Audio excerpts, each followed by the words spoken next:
In tonight's video, we are going to be doing some bling and embroidery. I have finally learned how to do it, so let's go.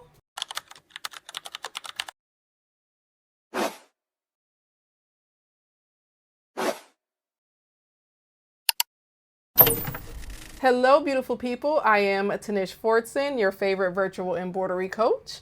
Welcome back to another video. We are going to jump directly into this video because it is already 10 o'clock at night, so I'm hoping to be done around 1 a.m. We are going to stitch 3 or 4 files, and somewhere during that process, I need to make a reel on one of the designs because it is a collaboration. So let's go ahead and get started. I am for sure going to be making 3 shirts. So they are t-shirts and I will be using no-show mesh. So I can already tell you that that will be a little risky, being that we do not need the template that I'm going to make with the rhinestones to have any type of movement or shifting. However, for t-shirts, I don't like a heavy 3-ounce stabilizer under them. So we just gonna work it out and we are going to see. All right, so the first 2 t-shirts we are going to get hooped. We are using this Comfort Colors t-shirt, and we are going to be using the purple velvet, what are these, 10SS? I think that's what they're called, but they look like this. I already have the template made. That's why we are doing these first, so that I can go into the Silhouette software and design the other file that I need to make a template for. Now, I'm not going to get into the software yet because I've only been doing this for about 2 or 3 days, so I'm just learning myself. So this is by no means a tutorial. I would love to become extremely proficient in this. However, I'm just not there yet to share my technique. If we run into any problems, we will work it out together. We will be using our 8x13 mighty hoops. So I did have a 4th design, but I don't think that I'm going to do it tonight. It is a Myar design, and y'all, I've been struggling with that design. It's so beautiful. So M.A. Couture put up a post about nobody using Myar.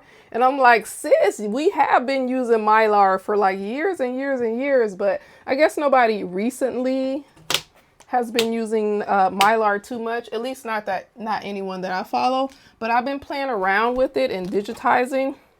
First one, complete disaster. The second time that I tried it, it stitched a little bit better. The only problem is the movement that I'm getting when the stitches change direction. So I'm going to see if there is actual embroidery Myar, and that is just Myar that is designed specifically for embroidery, because the Myar that I'm using right now is like a craft Myar. So I'm going to do some research and see if there's a better quality that will stop all the movement that I'm getting when the stitches change direction. But look at that Y. Look how beautiful that is. And your girl has been playing around with using the satin columns. That's one of my goals, to just become so good at digitizing satin columns that I could just build like my little ladders in no time. So I could do it now, but I do have to finagle a lot with it. So anyways, I want this to be a short video, so I'm going to close my mouth and start hooping this. So I just want to make sure that I am hooping this pretty high. I'm going to hoop it a little bit higher than usual. And I'm going to come right here, put that on. I'm going to give it a slight tug. It did hoop a little loose, but that tug helps it a little bit. Plus, I did not heat press these prior, so they had a couple of wrinkles. All right, and now the second shirt.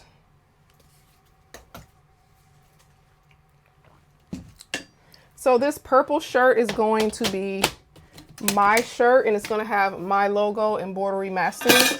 And that's the one that I'm going to be making the promotion about. So it's like I got to kill 2 birds with 1 stone. So and then this shirt right here is going to be Jesus. I'm going to show you guys how it looks because I've already made one in black, but this time I'm doing a navy blue with white thread. Alrighty, let's head over to the machine.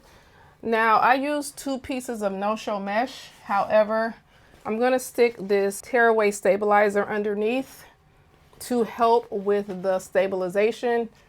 We all know that 3-ounce cutaway works best, but like I said, I don't want anything bulky underneath.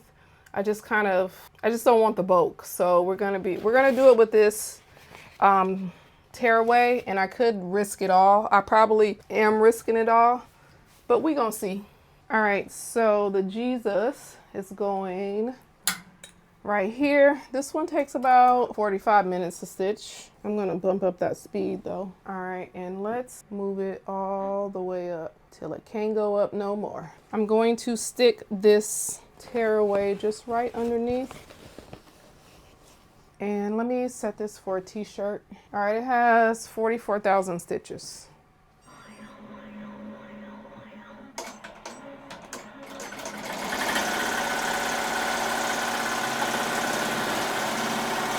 All right, now let's get this one going. Oh, wait a minute. I don't have the template cut for this one, but you know what? We'll print it out together. We'll print it. I don't think my machine likes that t-shirt with the tearaway underneath because I got a thread break. Double checking the thread. All right, and I'm gonna hold off on pushing go because I need to set up my other camera for this one. Now, what's going on with you?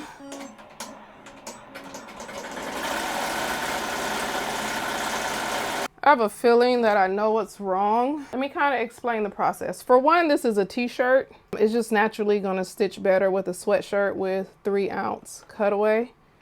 But I have 2 pieces of tearaway and I have 2 pieces of no-show mesh.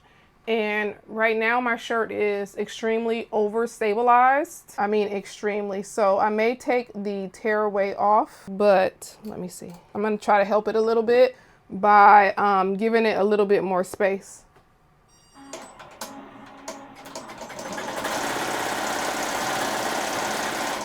Also, let me check the position of my needle. My needle could be turned wrong. Okay, let's see if that helps. I took away some of the angle.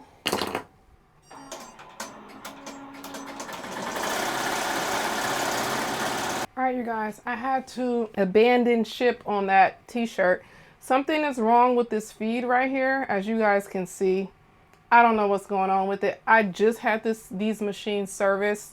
My technician came out. He was awesome. He fixed everything. So I'm not sure what's going on with this. And the fact that I'm having fill stitches and all those layers of stabilizer is not helping the situation. So I switched to a sweatshirt. Let's just get this going. Let's just get this started. I'm just going to cut this thread. See, like my thread has a knot in it. That wasn't from me. That was from the machine. All right, let me trace. We don't need any more issues. Spent like 20 minutes on this problem and I haven't even started this yet. I may only do these 2 shirts. I'm not sure because I kind of just want to get this video done.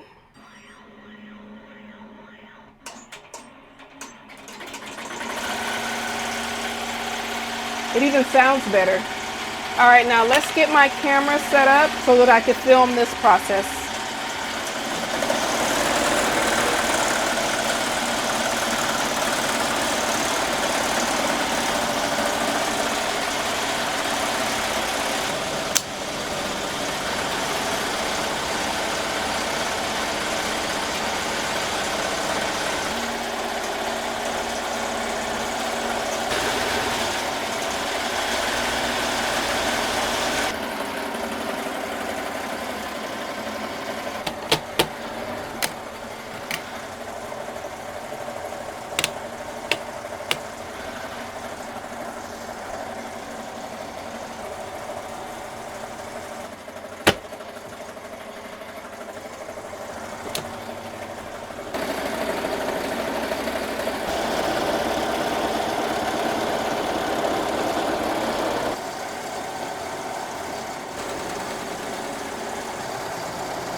my machine just stopped. It may be out of bobbin, but I'm gonna go check it. I just knocked a few stones out of the template from brushing too hard.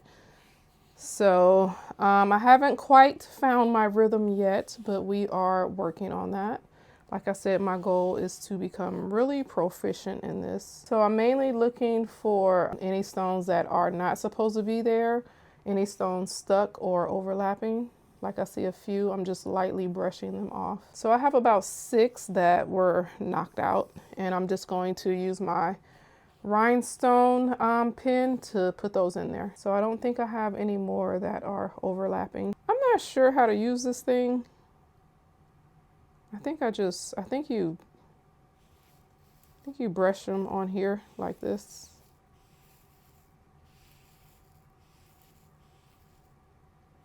And I need to get them back. Ooh, lower. I just feel like I'm gonna spill my rhinestones everywhere, in which some of them are falling. Let me just sprinkle those back in. You guys, it's so crazy, like when you're learning something new. I'm gonna show you guys my mess ups. I'm not afraid to show you guys when I'm straight up messing up. And the first time I did this, I messed up my whole little Cricut mat. That thing, I'm about to throw that away, but I only saved it so that I could show you guys. But look, so the first time that I cut, I put this blue sticky rhinestone flock directly onto the mat, and look at the mat. This particular flock was so sticky and so strong that it pulled up the layers on my mat, and then I was unable to get these blue dots off. So this is going in the trash. And then, you guys, the second time that I used it, I was like, I think I was supposed to leave the white adhesive on. So I left it on, and the way that this flock pulled up, it was beautiful. No issues, not one single little dot stayed. I have a pressure trick now after watching some other videos that I'm going to show you guys how to get the right pressure every single time on your Cricut, but this is just like beautiful. So anyways, let's see what's going on with my machine. Oh, this is done. It's beautiful.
All right, you guys, I have made a horrible mistake by using 2 pieces of no-show mesh with a t-shirt and fill stitches. It's just, I'm getting way too many thread breaks. Not needle breaks, these are thread breaks. So it is the way that these are stabilized. Now, I haven't really did this before. I seen somebody else do it, and it just goes to show that you can't really copy everything that everyone does because it may not work for you, and it's not working for me. It's way too many thread breaks. I can't take it anymore. I'm over it. I'm done. I wanted a t-shirt. I did not want the heavy stabilizer under there, but I basically ruined 2 t-shirts. I have a choice. I could use this sweatshirt right here, but I really don't want any more sweatshirts. I have like 1,000 sweatshirts, you guys. So let me go see if I can find another t-shirt, and then I'm just gonna put a piece of very thick cutaway stabilizer underneath. All right, I am just like seriously irritated with myself. I need a hoop. Let me just grab this hoop. Anyways, I'm irritated with myself because I know better. So yeah, it's just not stitching. Okay, it's not stitching right. And I'm just defeated at this point and ready to call it a night and not even finish this video. But we're going to push through. And I still got to cut the template for the Embroidery Mastery logo. So I still have to do that. So this right here takes about 50 minutes to stitch. My goodness. I was hoping not to be up so late, but we are going to get this done and we are going to do it with joy. Ooh, that's hooped a little bit too high. It's all right. I'm going to bring the design down a little bit. So I want it about right here.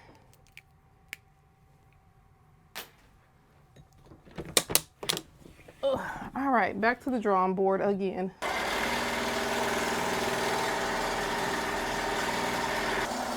We are just only going to take this stabilizer off and remove this from the hoop. Y'all, I'm having the absolute worst night. I can't find nothing. I don't know where my applique scissors at. I should have just went to bed like my husband told me. But it's like I have so much to do this week until like I really didn't have that luxury. This is so pretty.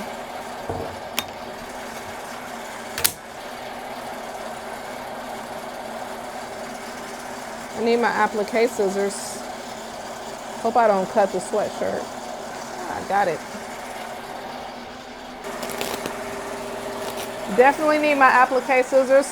What I don't like when I buy it or when I get a design is all of the jump stitches. So because I made a cut file, I had to use the outline and you could literally see all of the jump stitches in the outline that I produced. So I had to go in there and like edit the stitches. Remember, this right here was a stitch file. I got this file from Z Digitizing. Oh, actually, I also need to be recording with my other phone. All right, now, I don't get the best angle using that, but I'm like way too lazy to set up my other tripod. These jump stitches drive me crazy. I wonder, like, can you give them a note, like, please, no jump stitches? If they would actually do that.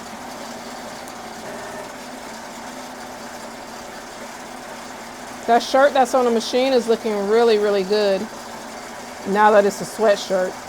Now, really, the only shirt that I'm worried about as far as shifting is this one right here, because the satin stitches are doing this, like pulling the shirt together.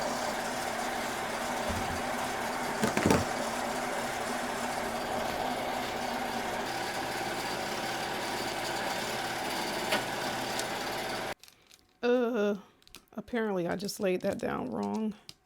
My machine just stopped, but it's almost done. Unfortunately, I'm not going to be able to go to print that template for you guys because I don't know, something's wrong with my laptop. I can't fix it. It's way too late. I don't have much storage, so I'm going to get a newer, better computer. But I was really torn between if I should get an actual MacBook because I am an Apple fan.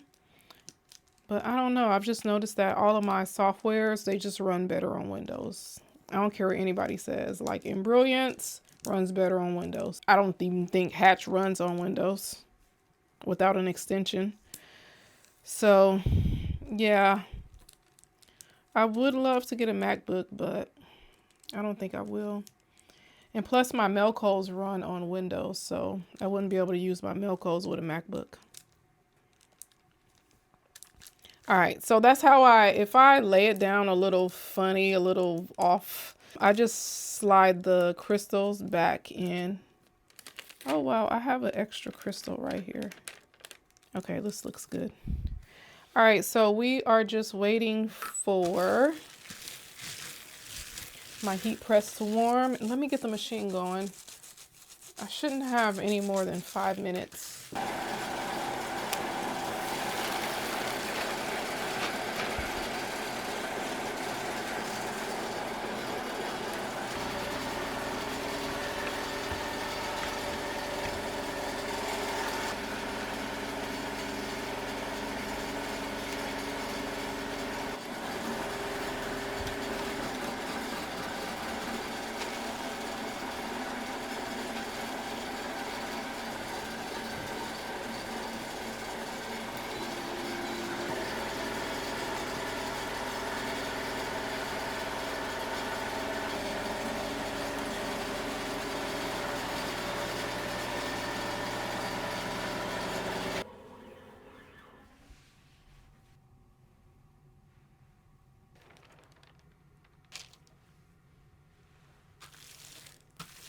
Okay, this time was much better. So I'm the type of person, I'm gonna experiment with different sizes. This is 10SS, but when I did my sample, I used 12SS, and I actually like the 12SS a little bit better. Now, I'm not the one to put like a whole bunch of bling. I'm not going bling crazy. I do notice that I like a lighter type of bling. I mean, some of these are just to the extreme. Just something to complement it. The embroidery. We're complementing the embroidery, not like overtaking it with bling. So that other one, I will probably do it tomorrow, which means that I'll have to attach it at the end of this video, just as an added on addition. And here's the Jesus. It looks beautiful. I gotta get it under another light so you can actually see the sparkle. All right, and here is the sample Jesus. I really love this gold and this black. Oh. So these are with the SS12 rhinestones. And the color, I believe, is atrium. I think that's how you say it.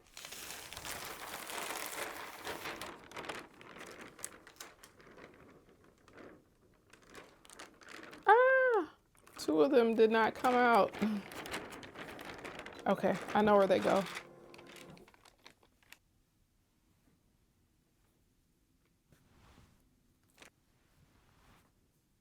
I have a few strings to clip. Right here, I had a thread break. Right here on the M, that is an artifact line. I couldn't do anything about that.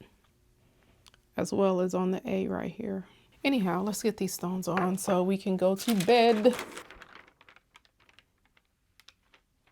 Let me see, this can go right here, just like that. I am going to cut it. So I may need to tweak it a little bit.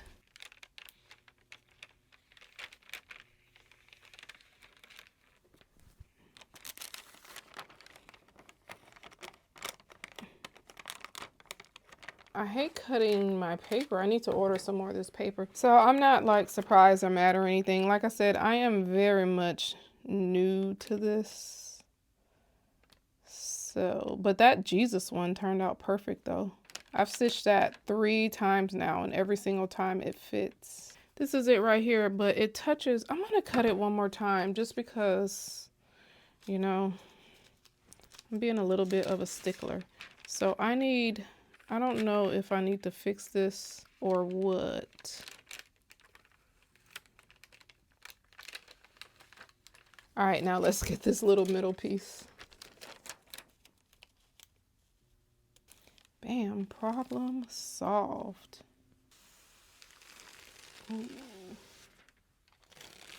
Ooh. Ooh. Ooh, I love it.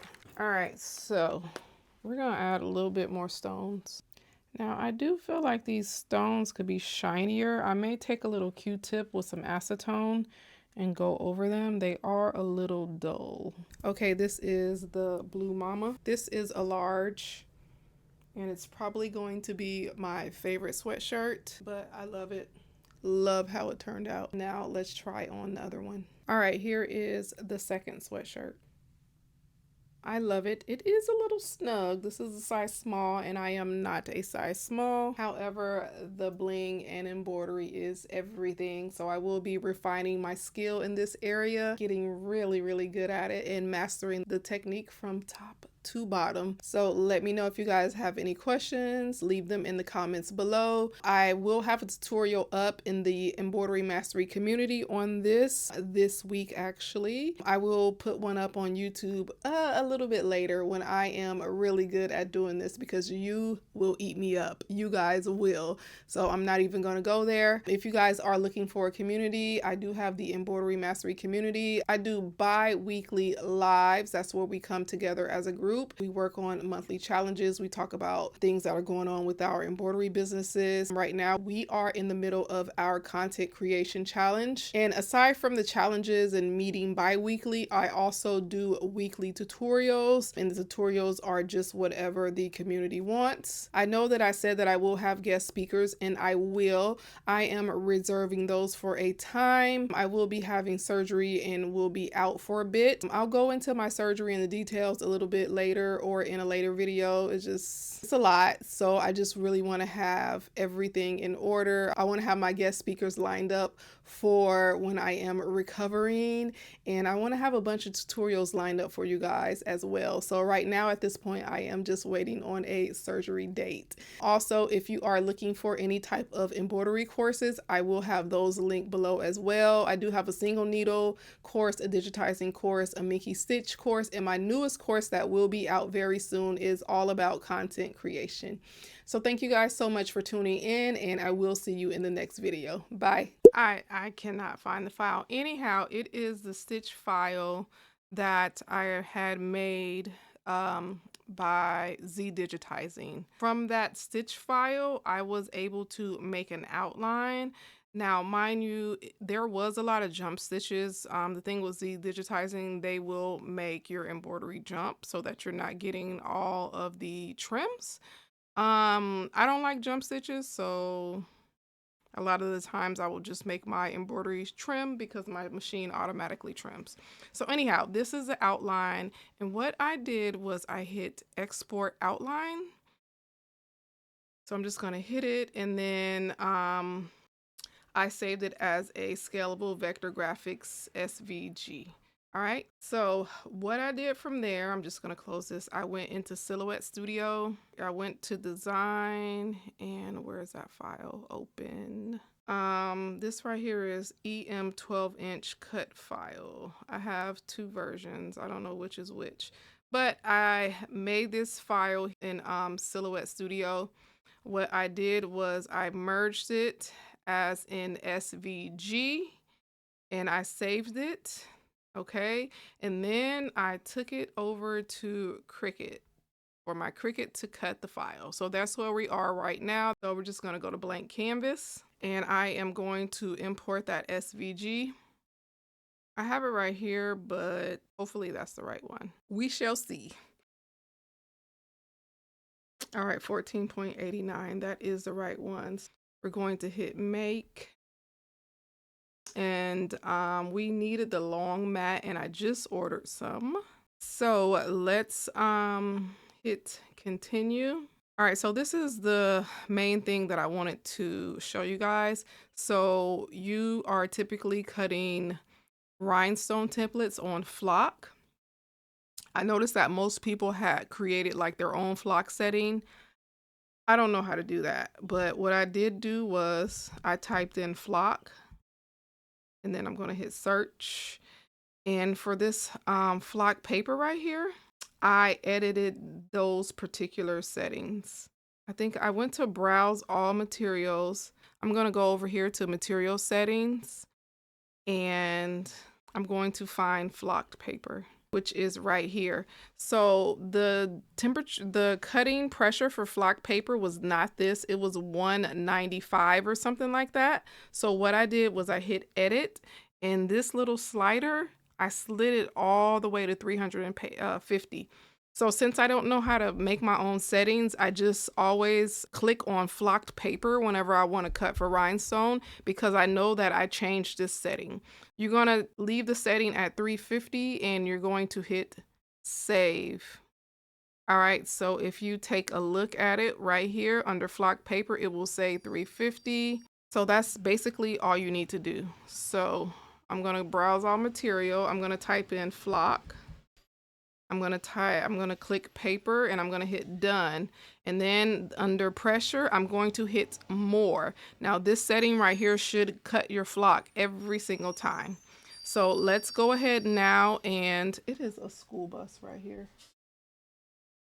I'm so sorry. So let's go ahead and load the paper up.